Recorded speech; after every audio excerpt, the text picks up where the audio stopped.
Fala, Dev. Voltando então aqui para mais uma aula do nosso projeto. Vamos lá, dando continuidade com o desenvolvimento da nossa aplicação. Na aula passada você pôde acompanhar aí que a gente terminou, a gente finalizou o nosso esquema do nosso banco de dados, né? Finalmente a gente terminou depois de algumas aulas. Então o que que a gente vai fazer? Vamos dar uma passadinha por cima para ver se a gente não deixou nada, ó. O esquema o módulo de usuário. Então você pode ver que está tudo certinho, com todas as relações, com quem ele se relaciona também, ó, channel users. Está tudo anotadinho, tudo certinho, não tem informações nenhuma faltando. Aqui também, ó, tanto aqui como aqui. Aqui também, quanto aqui.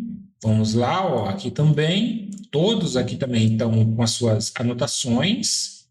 Aqui também. Aqui também. Aqui também. Aqui também, tanto multi de user e chat. E aqui a gente não tem relacionamento com o model nenhum, porque ele vai ser um model único, só vai guardar e só vai salvar as configurações que a gente fazer mudança na nossa aplicação. E aqui, claro, que a gente tem os nossos enumerator, né? Então, o que a gente vai fazer? Agora, a gente vai gerar esses carinha aqui no nosso banco de dados. Primeiramente, antes de você gerar essas informações, eu quero dizer que antes de você gerar, antes de você dar o comando que gera, sobe a sua aplicação aí no Docker, tá ok? Aquele banco de dados que a gente criou há algumas aulas para trás, você vai ter que subir e deixar ele funcionando. Então, eu vou dar aqui um Docker PS. Eu tenho aqui o meu Docker funcionando, ele já está rodando já há mais de 2 horas, tá bom? O nosso mensageiro, que é o nome que eu dei. E isso você criou aqui, ó. Aqui no nosso, o arquivo ficou salvo, Docker Compose. Se você não lembra, se você não criou, se você não passou por essa aula, Docker Compose up-d. Então, isso aqui é o comando que vai subir a aplicação. Resumindo, o meu Docker está rodando aqui através desse comando, eu já consegui ver. Docker ps-a, eu verifico todos os containers que tem criado na minha máquina. Primeiramente, eu vou fazer o seguinte, ó, npx prisma migrate, né, migrate dev. E na hora que eu dar um enter, ele vai pedir para a gente colocar esse nome aqui, ó, que é o nome para nossa migration, que nós vamos migrar o nosso esquema para o nosso banco de dados. Então, é a nossa primeira migração, então eu vou criar aqui, por exemplo, eu já posso escrever diretamente aqui, colocar essa flag aqui, ó, name, created traço table, table mensageiro, mensageiro, legal? Então, aqui é a primeira vez que a gente está criando todas as tabelas, então, vamos assim, create tables, né? Mensageiro. Então, a gente está criando todas as tabelas.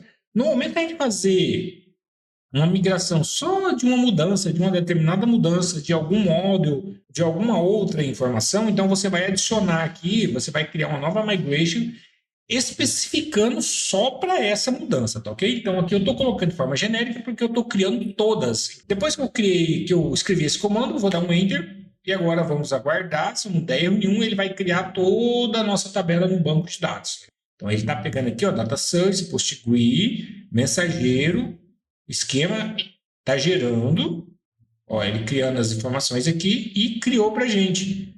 Então ele criou aqui, ó, no Node Model Prisma Client, né? Ele pegou o Prisma Client para criar todas as nossas tabelas, todas as nossas informações no nosso banco de dados. Como eu falei para vocês, a gente tem algumas formas de a gente verificar essas informações, ok? Então a gente tem o Prisma Studio, a gente tem também aí o nosso Debeaver, que eu ensinei a vocês a instalar, a configurar aí o nosso banco de dados, legal? E vamos, antes da gente verificar todo o nosso esquema lá no nosso banco de dados, eu vou deixar abrindo aqui o nosso Debeaver. Então, eu estou abrindo aqui em outra tela, deixa ele abrindo quietinho ali. Enquanto isso, a gente vai ver o que foi que mudou na nossa pasta Prisma. Se você observar aqui, ó, na pasta Prisma, ele fala aqui, ó, que ele criou uma migration, ele pegou a data, create tables, mensageiro, que é o nome que a gente deu, né? Que ele cria pela primeira vez, ó, tá aqui o nosso mensageiro aqui, então a gente não conectou ainda, né? A gente tinha conectado àquele que a gente tinha criado aquela primeira vez, lá no início, lá quando a gente criou, lá no início quando a gente estava treinando ainda. Então a gente vai ter que conectar novamente. Eu vou minimizar aqui, e ele fala que ele criou aqui uma pasta migration com essas informações dentro e criou o nosso banco de dados, nosso SQL. E é isso que a gente vai ver, ó. Ok? Vamos lá. Ó, a pasta que ele falou, tá aqui a pasta, né? E ele falou que criou aqui uma migration mesmo, uma migration com todas as informações. E tudo que a gente mudou, tudo que a gente fez até agora, ele criou lá, exatamente lá no nosso, criou uma migration com todas as informações, ó, certinho, o relacionamento, as for keys, né? Então, o que a gente vai fazer? Eu vou fechar isso aqui, vamos conectar aqui, ó, vamos aqui no cadeadinho aqui, vamos PostGIS, avançar, eu vou conectar. É localhost mesmo, então aqui, não sei se vocês lembram, vamos aqui ó, no nosso banco, o nome do usuário é mensageiro, mensageiro e mensageiro. Então aqui o nome do banco de dados, mensageiro, o nome do nosso usuário é mensageiro e o nome da senha também a mesma coisa. Localhost 5432 é o número da porta, ó, 5432, legal? E aqui é a localhost, que eu tenho meu Docker nesse mesmo computador. Se eu tivesse um outro computador, aí eu iria colocar o IP do outro computador da sua rede. Isso se estiver na mesma rede local, tá bom? Então, se estiver na mesma rede de Wi-Fi, você vai conseguir instalar o Docker em outro computador e puxar automaticamente aqui. Eu vou concluir, eu podia até testar antes, né? Mas ele já conectou aqui, ó, já não deu erro. Então, tá aqui o nosso banco mensageiro, nosso esquema público e as nossas tabelas aqui, ó. Olha que legal. Então, criou todas as nossas tabelas aqui, ó, que a gente tem. E a gente tem aqui as informações, claro que não tem nada, ó, as tabelinhas feitas, config, chat, groups, mídia. Olha só o que eu falei para vocês, tá vendo? E eu vou pegar configs aqui, ó. Configs, está tudo em minúsculo. Se eu vir aqui no código, aqui no meu esquema, ó, no meu esquema, a última tabela, ela está com um maiúsculo e está no singular. Se eu não tivesse colocado esse carinha aqui, ó, porque falando assim, eu quero que seja todo em minúsculo e que seja no plural, porque eu vou salvar ali várias configurações, não vai ter só uma. Então, por isso que eu coloquei no plural aqui, entendeu? Então, ele salvou para mim nesse formato aqui, que é no formato que eu queria que fosse tudo em minúsculo. E os campos aqui, ó, create, edit e update de edit também, ó. Você pode ver que ele tem esse formato aqui, só que na hora que ele salvou no banco de dados, criou as colunas, eu pedi para ele salvar nesse modelo aqui, ó, separado por underline e tudo em minúsculo. Vamos conferir se foi criado dessa forma. Eu vou aqui na configs, né? Abrir configs, vou lá no final e eu vou pegar aqui, ó, create de edit, olha lá, um underline, edit em minúsculo e também um update também. E as outras informações aqui, ó, você pode ver que está tudo em minúsculo também, ó, tudo da forma que eu pedi, ó. Read eventos aqui, ó, ler eventos. Então vamos lá na tabela. Aqui, ó, ler eventos. Então ele salvou do jeito que eu queria. É desse jeito, tudo em minúsculo, nada de maiúsculo. Eu não queria nada disso, entendeu? É nesse formato mesmo. Agora tem um detalhe interessante aqui que eu quero mostrar para vocês. Aqui é o esquema, está pronto. Nosso banco de dados está conectando. Aqui nós temos aqui o nosso relacionamento. Deixa eu pegar aqui que eu queria pegar todos os relacionamentos. User. Então ele vai ter relacionamento com várias tabelas. Ó. Então a tabela user, que é esse carinha aqui, ó, user, essa tabela tem relacionamento com channel e channel tem relacionamento com message. Olha só que legal a nossa estrutura. Olha só como que ficou. Eu vou aumentar um pouquinho para ficar melhor. Então aqui o usuário, que é essa tabela aqui, ó, ele tem relacionamento com multis, ele tem relacionamento também com members, ele tem relacionamento com chat, ele tem relacionamento com message e também tem relacionamento com teams e channel.